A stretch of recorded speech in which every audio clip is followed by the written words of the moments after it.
Hey, folks, welcome back to the Purple Kurt podcast. Your host here, Kurt Hoffman. So last night, with a dear friend of mine, Purple alum to the podcast, Howie Gordon and his wife, Laurel, and my dear friend, table mate at the City Winery last night, Miss Lori Rivas, and I all were in attendance at this lady's concert. Whoop, look, my green screen shows. Woo! This is raw footage, folks. I'm just doing this, posting this up here just to kind of give a reaction to last night's concert. So there is no preparation on this whatsoever. This is going to be raw. This is going to be, unscripted, of course. So last night I had tickets for Sheila E and the E Train. Wednesday, the 9:30 show. I always wanted to go to the late shows because that's when they get a little more loose and funky and, anything goes. So last night, Sheila E and I had really close seats up front right now. I didn't realize where my seats, where her drum kit was going to be. But if you look at the stage, she was on stage left. I was on house right. If you know your staging terms. So literally tables right, one table away, right there. Here's her drum kit. She came out on stage and did something from Iconic, I believe. And the people can call me out and tell me if that's wrong or not. But it was from one of her E-Train solo albums. It was great with some backing vocalists. Let me go through the personnel who was a part of that. Interesting for me was if you follow podcasts, Prince podcasts like I do, there's a Prince podcast, Funkatopia. And Mr. Chris there does a great job. Had an interview with Gilbert Davison, was a chief security guy and helped run Paisley Park for many years for Prince. Well, his son, Sheila E's godson, Michael Gabriel, Michael with a Y, kind of like Martin with a Y, my previous guest. Michael Gabriel, good looking dude, gotta say, I'm just gonna call it out there, good looking guy. Can play that guitar. Let me tell you, Michael Gabriel has his own solo stuff going on. I don't know a whole lot about it, but I do know that he has his own thing going on out there. Support artists. Plays a nice Paul Reed Smith guitar, made in Maryland. Just want to keep it real there. Plays a Maryland-made guitar by Paul Reed Smith. Great guitar playing. So I want to point out that he is part of the band. I actually, at the very end of the show, when they were signing the CD here, guess you can't see it. There you go, signing the CD. Got all the autographs from everybody to Kurt there. And then over here, the personnel signed, everybody signed everything. She's selling these CDs at her show. So if you are going to a show, buy the physical CD because the money will go directly to the band. She in her little rant about not so little rant about streaming services, how the profits really don't go to the artist that much at all. It's a shame how streaming works. But they were $20. She basically, you got in a line after the show was over. She met and greeted everybody. Really wasn't an opportunity to get a photo with her. But let me go on to the band and then I'll show you all my other show and tell kind of stuff here. Again, I haven't scripted this. So, of course, she was playing the drums and singing and percussion and all that. Had a nice setup for her E-Train stuff, more of a jazz setup, not like when I first saw her on the Love Sexy tour and had double bass drums and, more of a rock and roll kind of setup. Raymond Deacon McKinley on keys and vocals.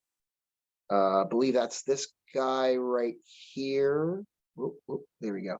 That guy right here. That's Michael Gabriel. Nice kid. When I told him I knew who his father was, he was like, "How do you know that?" I'm like, "Know my shit."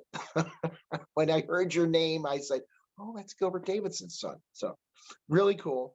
Who else here? Oh, I cannot forget.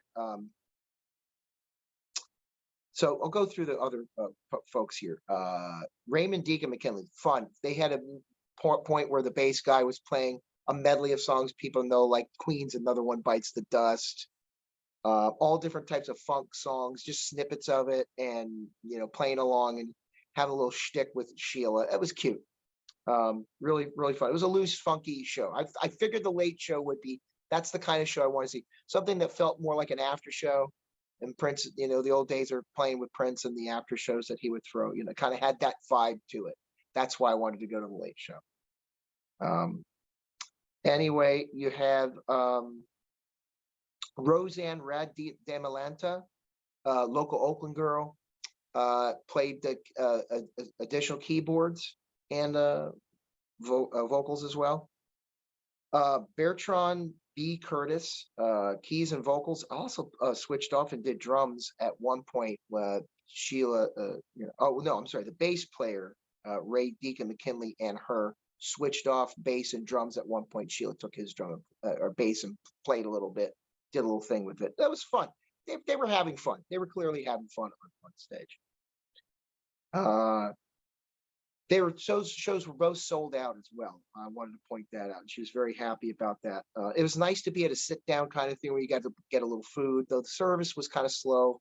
I don't envy anybody who has to work in a facility like that, but I had a nice glass of Cabernet Sauvignon. I'm a red wine kind of guy if I drink wine, and I do. I work in the wine and spirits industry, believe me. I know I'm learning my stuff in that world. So Lynn Mabry does a whole host of other stuff. I didn't really know her whole well, and I'm sure diehards out there be like, you don't know who Lynn Mabry is, well, but she's wonderful. I know she's got a career outside of working with Sheila and E Train, and she can hit those low notes, man. Let me tell you, she's got a wonderful, wonderful singing voice. A lot of fun with that.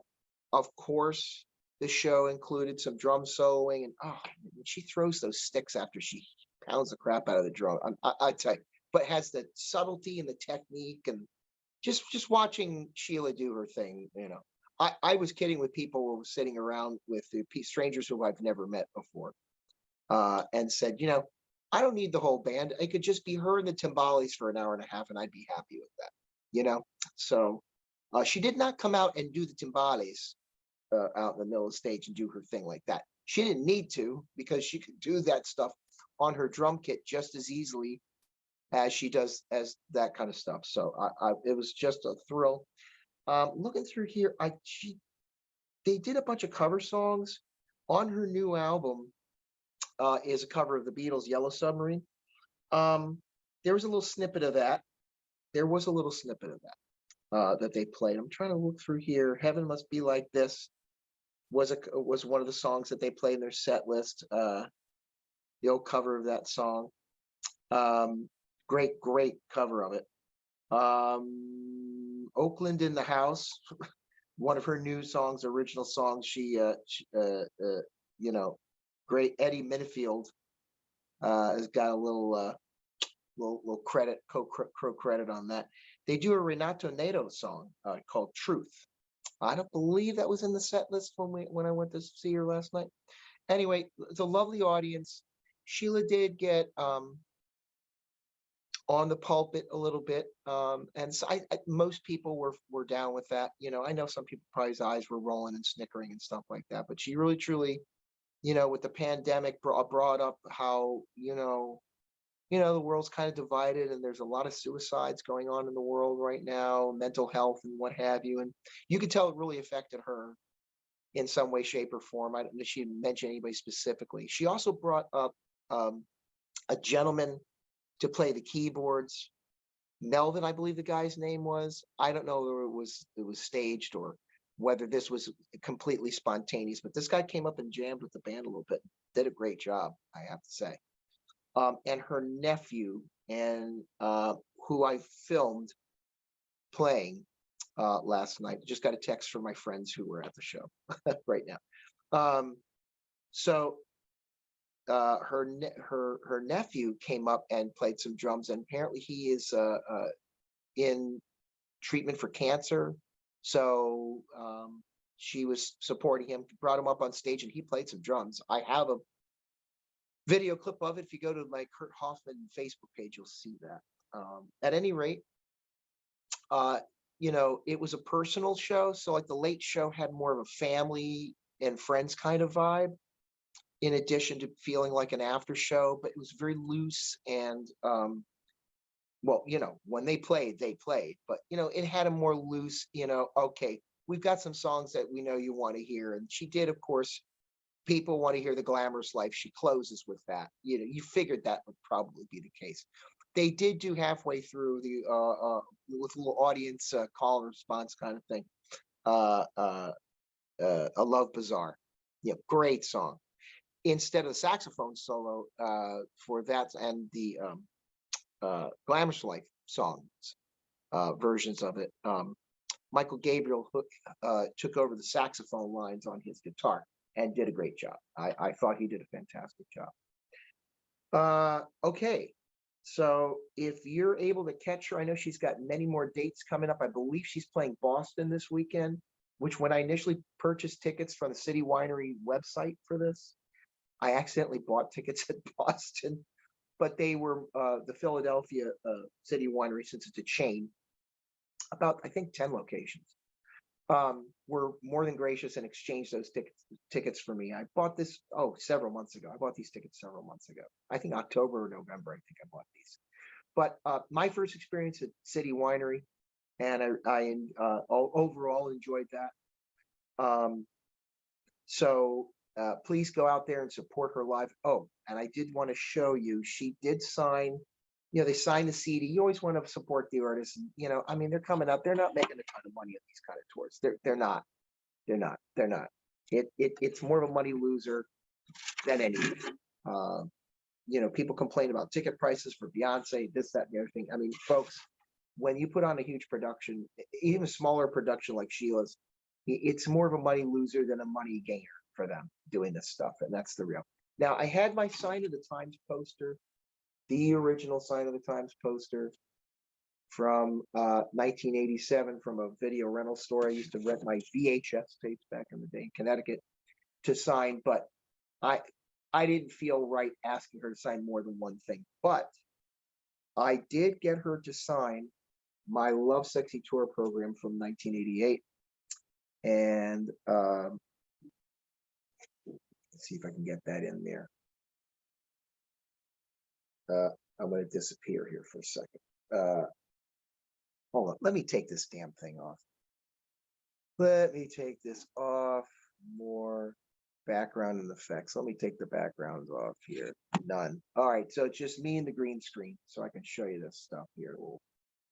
So as many of you know, she signs this stuff backwards. If you have the Love Sexy Tour program, she has her graphics about the message here. I've been blessed with a special sensation. My test is my navigation. Peace Street, the destination, Sheila E. That's on the Love Sexy Tour program, right?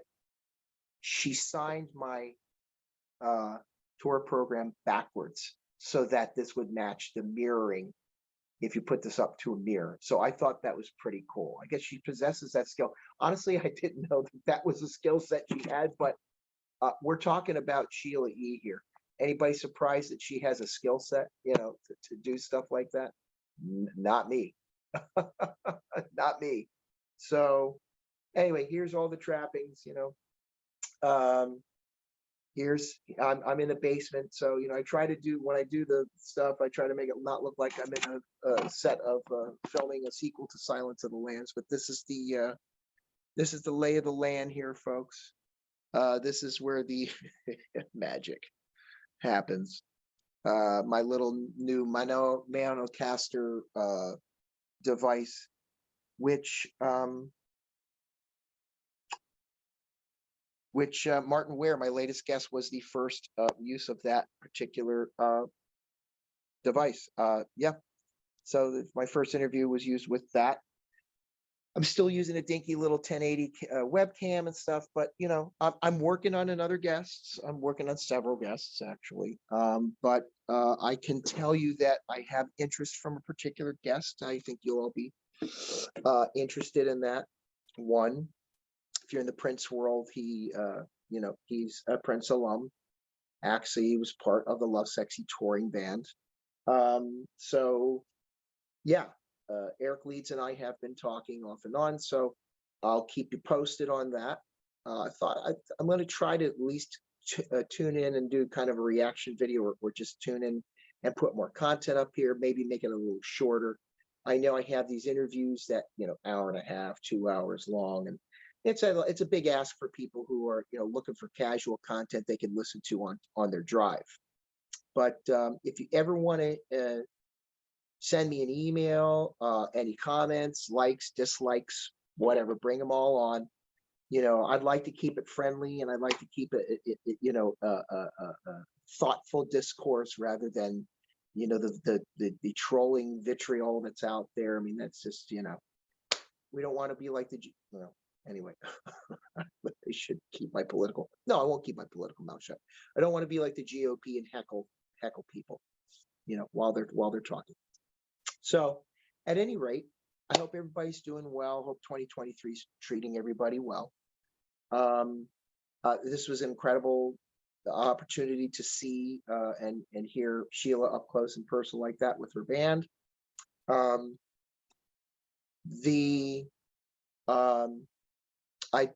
My husband and I just took a trip recently to Puerto Rico, and me being a big Eric Leeds fan of his solo stuff, I actually sent him an email and said, hey, I plan on listening to your one track from Things Left Unsaid called Aguadilla. We'll talk about that with him once we get him on the podcast. He named one of his tracks area in Puerto Rico, which actually he's never been to, but there's an explanation why he named it that, which I'll let him talk about. But I actually got to play the track when we stayed in Aguadilla. I stayed 2 nights in San Juan. I visited Old San Juan, had a fabulous meal for Aaron's birthday. I have tons of pictures for that, which I have not yet uploaded on my Facebook page. But if you like my stuff, you want to add me on Facebook, I do have a Purple Kurt podcast account on Facebook. I haven't really used it a whole lot. I'm fine with just my regular account if you want to join me on there.